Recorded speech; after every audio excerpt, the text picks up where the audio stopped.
Regal Pale, one of America's two great beers, and a high-flying, fun-loving Regal bird bring you now Ozark Jubilee. Send you a big Saturday night show from the crossroads of country music. It's time for the Ozark Jubilee, starring America's favorite country gentleman, Red Foley!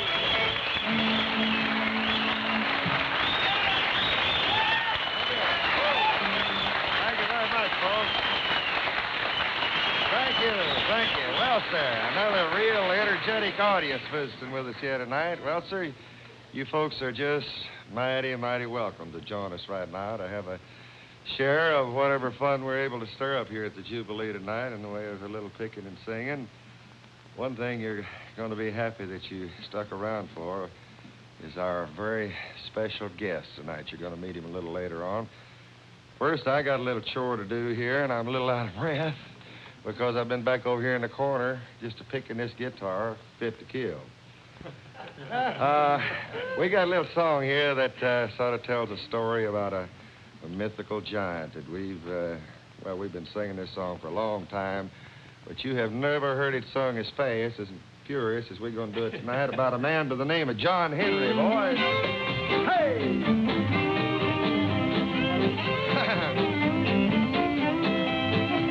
John Henry was a little bitty boy, no bigger than the palm of your hand.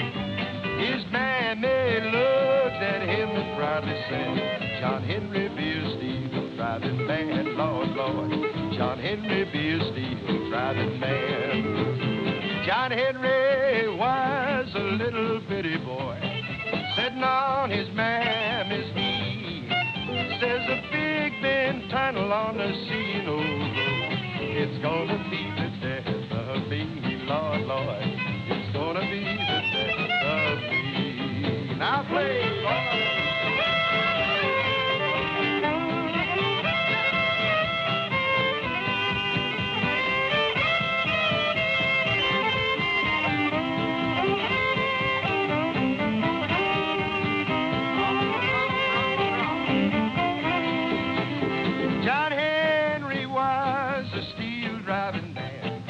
Drove steel all over this land. Before I'd let that steam mill get me down, I'd die with the hammer in my hand, Lord, Lord. I'd die with the hammer in my hand.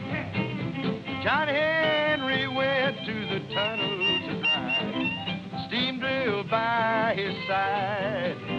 John Henry beat that steam drill down, he laid his hammer down. Died, Lord, Lord. Laid his hammer down and he died. John Henry had a loving little wife. Her name was Mary Ann. When poor John Henry took sick and died, went and drove steel like a man, Lord, Lord. She went and drove steel like a man. She went and drove steel like a man.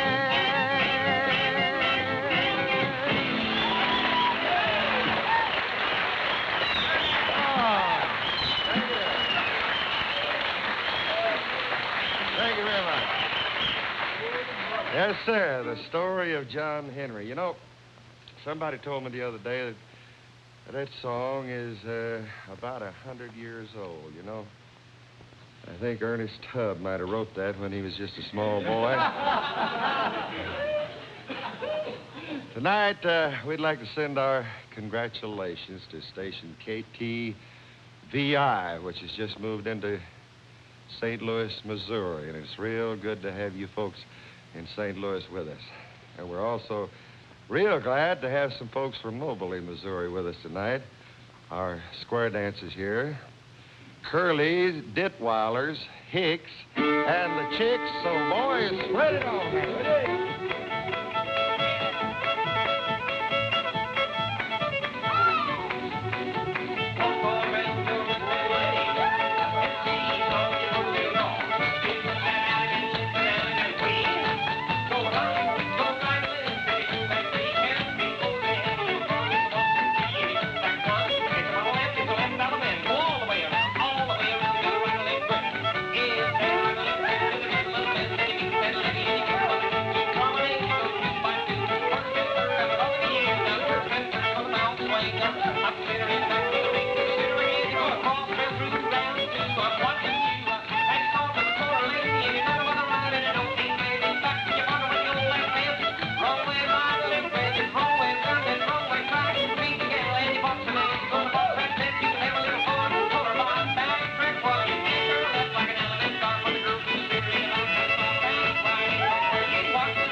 I think one of these Saturday nights I'm going to take about a double dose of my vitamin pill to see if I can get up enough energy to sort of dose the dough just a little bit the way they do. Anyway, I'm going to try.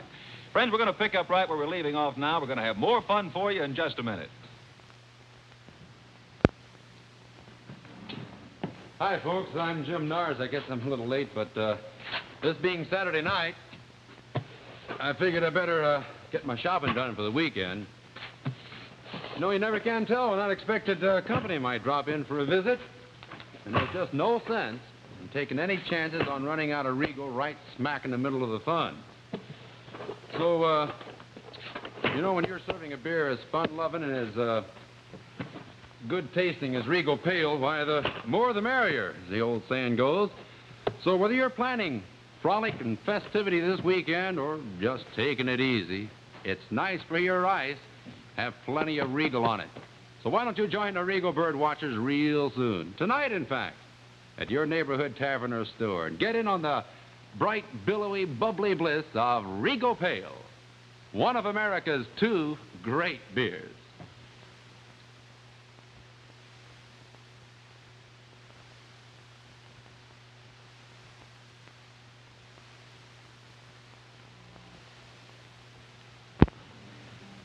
Well, you know, one of the most popular of the new youngsters who've recently come into this business of making phonograph records and doing personal appearances around the company, or country, rather, is our guest for tonight, and we're mighty proud that we're able to present him for the first time on a network coast-to-coast television show. We hope that you'll show that you're just as proud to have him here as we are by giving him a great big greeting.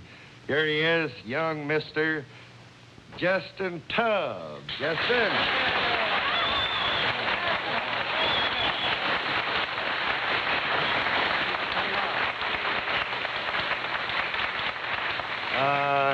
Justin Tubb.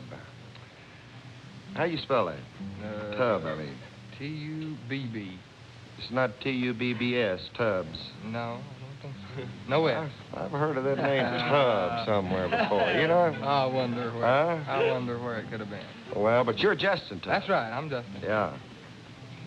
And you're a young boy, aren't you? Mm-hmm, sure do.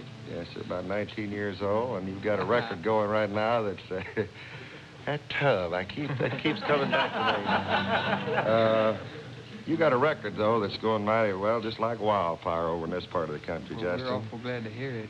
And, we appreciate the help folks have given us on our records. I notice in the trade magazines it's right up there among them, too. It's, how do you say that? I gotta go get my baby. I gotta go get my baby. Mm-hmm. Okay, let's go, boys.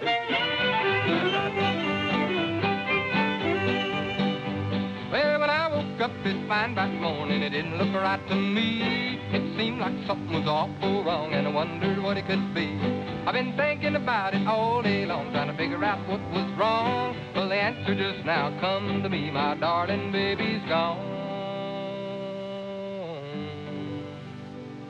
Oh, I gotta go get my baby wherever she may be. I gotta go get my baby and bring her home with me. I hate to leave your company, it's jolly as can be, but I gotta go get my baby and bring her home with me. Oh, yeah.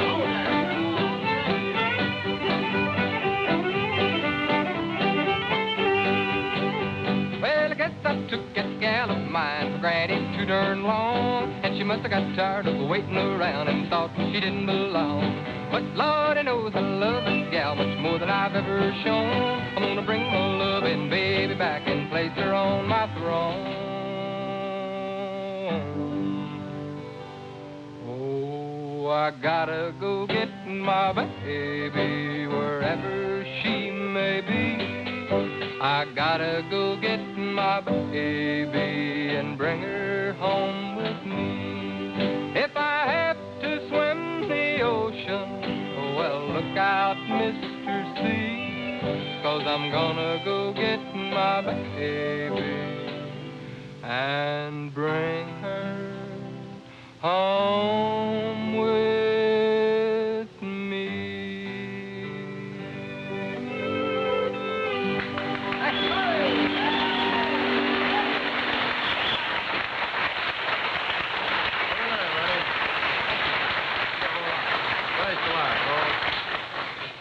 Well, you know, in case you folks don't know this, there might be a few of you that don't know that this boy here is Ernest Tubb's youngest son.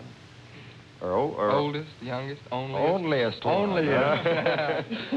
Yes, sir. How's old Pappy getting along down there? He's doing just fine, and he sent along his best regards to you and all the members of the show and asked me to bring a little something up to you that he wanted you to have and said, be sure and give it to you on the show. Looks like, boy, just push it on in here. Goodness. Now, wait a minute, Justin.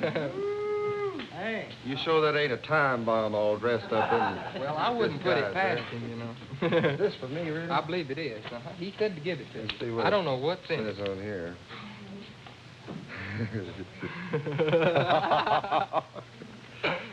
Oh, since you've always refused to give your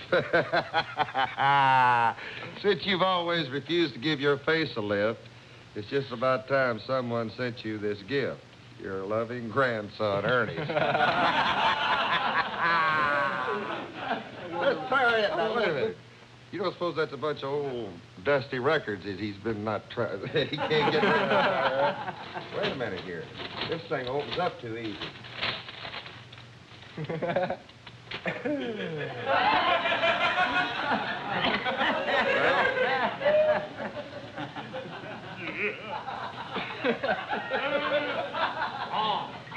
Looks just like him, don't it? I'll tell you what, should we put this on or not? No, we better not put this. This wouldn't look so good on me. My daddy's a Republican. You know? Justin, thanks a lot to you, buddy. I'll tell you what you do. Okay. You take this to your daddy down there and tell him if he ever gets a television show, he might need this himself. Will you? Thank you, Justin. Well, sir, right now, friends, I really, could you tell me what we're supposed to do there, Freddie? I'll tell you, really, it's about time now that we had a few more laughs for you and have our little weekly visit with that young fashion plate straight out of the pages of Capper's Farmer? Here he is, the Ozark Jubilee's ambassador of goodwill, Pete Stamper. Pete, come in here.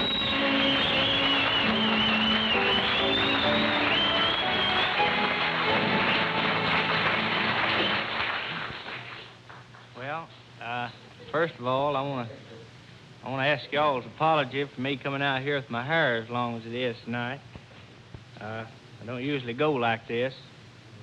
But I don't know, it seemed like lately I've just been staying in the barber shop, and so I figured this time I just aim let it grow, and when I have to go this next time, just get me two at once. Of course, this next week, I'm going up and, where is it we're going, Mr. Ed? Going up now. Highway. I'll be up there all next week, and I won't know no barbers up there. So I just may wait till I need two and get me three then. Well, in fact, my hair is growing more than it used to. Not too long ago, I went into a bus station over in Louisville, and in there in the washroom, right up over the wash pan, there was a kind of looked like a flower vase turned upside down with a lot of green water in it. And you get it out with soap was what it was, but I thought it was hair oil, and I put it on, and it done real good till I got out in the sun. And besides making my hair grow faster than it ever did, it kind of drawed my face like that. And I didn't sleep for 3 days. Didn't have enough skin left to close my eyes.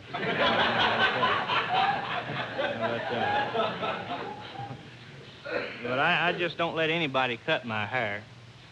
He don't have to be a barber, but he has to be good enough till one can get there. And then I don't like to pay these high prices too much either. If I'm in a town like I'm going to be next week and just have to have one, well, I go around and get an estimate first and then take the cheapest price that I can find. My favorite barber is the one we got at home. Of course, I'm going to have to say that he's not the general run of barbers, because you know, like I know, that barbers are, well, every time you find one, you'll find a fine feller. They can cut your hair and talk your leg off at the same time. But the one we got down home is the exception. He's, well, he nips a little bit. Of course, I mean, it's all right, I guess. He's pretty respectable at it. When he figures he's had about enough, he starts looking for him a clean place to fall. And I figure that must, well, gives him more business than would be if he was just, you know,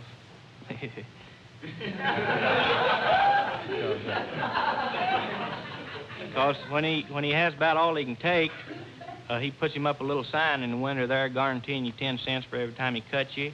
And I've seen him come in there with a haircut and 40 cents to the good.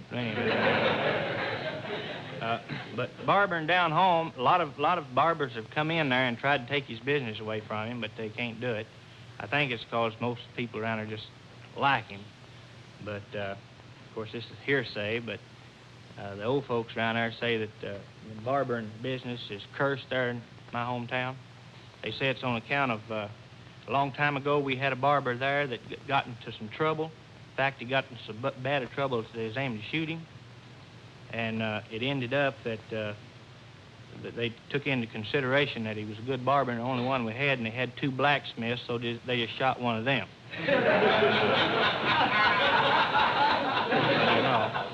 Listen, I said I'd bring my marble tonight, and I forgot it. You fellers have got y'all's. I promise you, next Saturday night I'll bring it. I'll see y'all. Good night.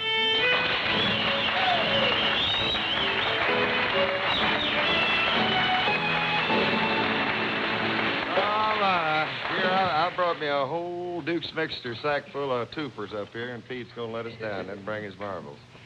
Well, now then, friends, it looks like it's somebody else's turn to do a little talking. Hello, I'm Alexander Graham Nars, inventor of the Regal phone. Here, I'll show you how it works. Hello, operator. Give me 10A2GB, please. That's one of America's 2 great beers, you know. Yes, you got it? Just a second now. Okay. Now, that is what I call a real party line. Tell you what, though, even if you don't have a Regal phone in your home, oops, thank you, that's just fine. This bright, bubbly, fun-loving Regal flavor is just as close to you as your nearest tavern or store. So remember, 10A2GB stands for one of America's 2 great beers, which stands for Regal Pale. which stands for a right number in anybody's book. So tonight, why don't you call out for Regal Pale, one of America's 2 great beers?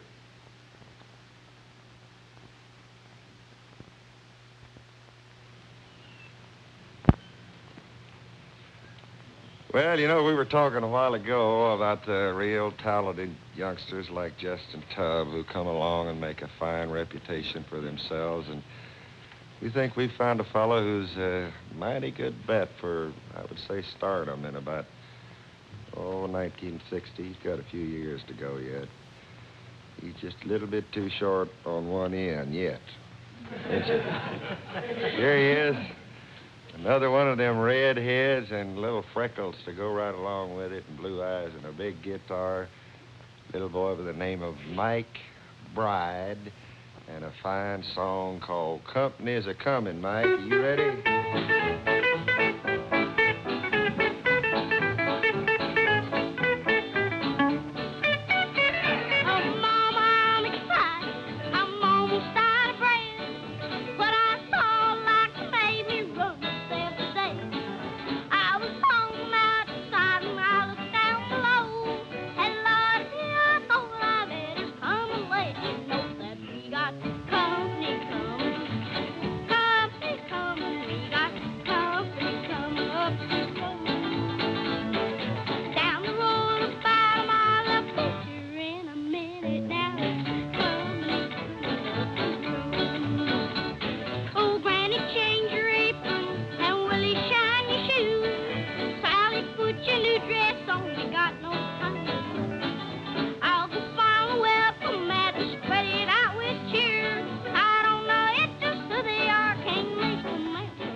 Color television so you folks could see that bright red hair of Mike's there and all these here little speckledy speckies on his face. Boy, I'm telling you, if I ever have one, I'd want it to look just like this. I never had one. Mike, look, let me tell you something here. Now, you had all these 7 guys fighting against you over there a while ago, and I'll bet the people couldn't hear you playing that guitar. And just to show them that you did play it, just sing one chorus of that by yourself, will you? Just... The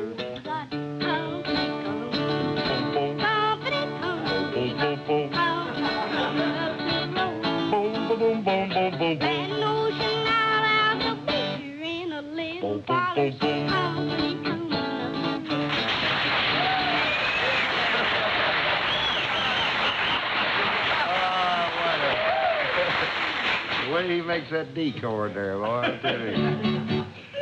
Mike, I tell you, while you're standing here, I think this would be a good chance to tell you and all the friends we was talking about this last week. You know, for the last 3 months, we've been up here in Columbia, Missouri at the university station, KOMU, doing our Ozark Jubilee. I said WOMU last week, but it's KOMU. I got it right, didn't I, Bob? And we're sort of busting at the hamstrings now because next Saturday night, we're all going to be back at the Jewell Theater. We got it all fixed up and redecorated for television. And we're going to be coming from there starting next Saturday night. We sort of call that home base. And, it'll be good to get there. Oh, yes, sir, buddy, because we've been making some long trips up here every Saturday. Mike, here's what I want to tell you. when they get down there, why, I know that you live, about 100 and some odd miles from Yes. Springfield, don't you? Yes, I do. Well, you come and see us now when you can. Get Mommy and Poppy to I'll bring do you that. down. Hmm? Okay, I'll do that. Will you do that? Okay, I'll do that. When you going to come see us? Well, I don't know. If I can possibly make it, I'll try to get it next Saturday. Next Saturday? Okay. Oh, boy, that's about as fast as you can get there, isn't it? Thanks a lot, Mikey. Okay, you're welcome. You go over and sit down and rest your weary bones. That goes for you folks out there, too. Be sure and come down and see us when you can. You know, once in a while we like to sort of dust off the old songbooks and come up with a few of the songs that seem to be forgotten down through the years. Here's a song of our good friend Merle Travis. It's called Just a Petal from a Faded Rose.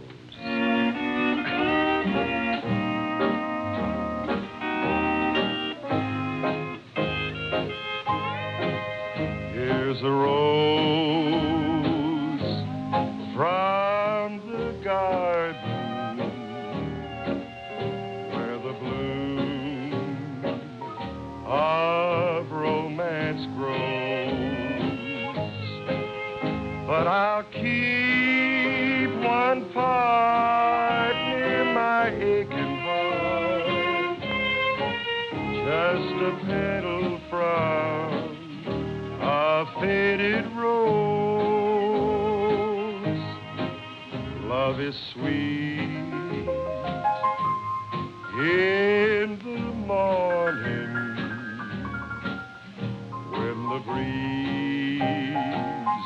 of summer blows, but will fade and die when the winter's nigh, like a petal from a faded rose.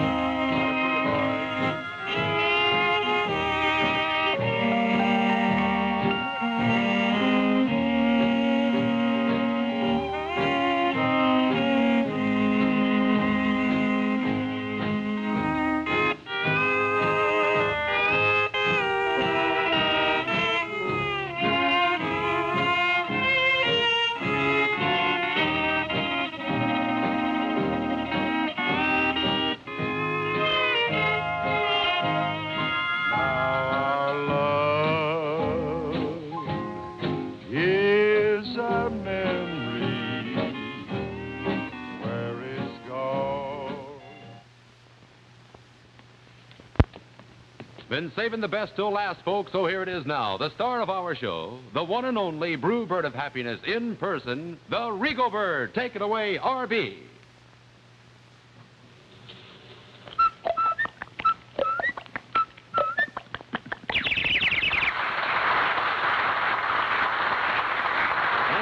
Thank you, ladies and gentlemen. We're happy that you enjoyed the Regal Bird song.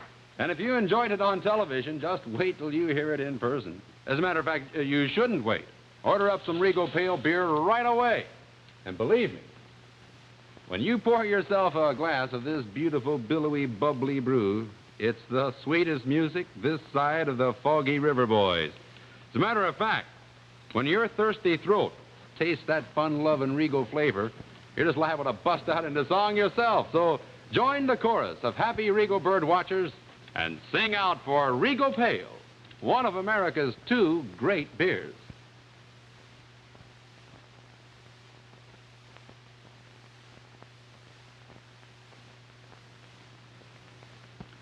Regal Pale, one of America's two great beers, invite you to join us next week for Ozark Jubilee. And meanwhile, here's the Regal Bird's thought for the week. Money isn't everything. It's the Regal Pale you can buy with it that counts.